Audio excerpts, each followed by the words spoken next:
2022 yılda ishlab chiqarilgan Kia K5 geldi.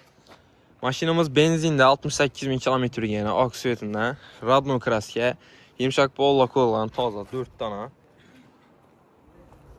İşlerine poliklere döşelgen, çuholla gizligen rullarında cruise control, multimedya, podogrev sideneleri, benden uzun udobniy monitorları, hamma narsasi bor. 5 yil rejimde hareketlanadi maşinamız dostlar.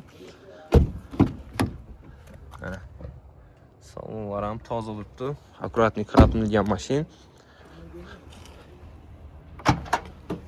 Bagaj qismlari ham keng, benzinda mashinamiz dostlar. Zapaska bollar hali yere tushmay ishlatilmagan. Kraskasi toza.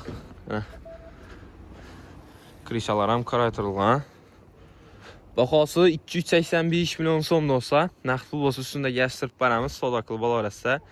55 million so'm bilan avtokrita chiqarib beramiz. Plus notarskaya klasslar 7 million 200 ming so'mdan 5 yil oylik to'lov.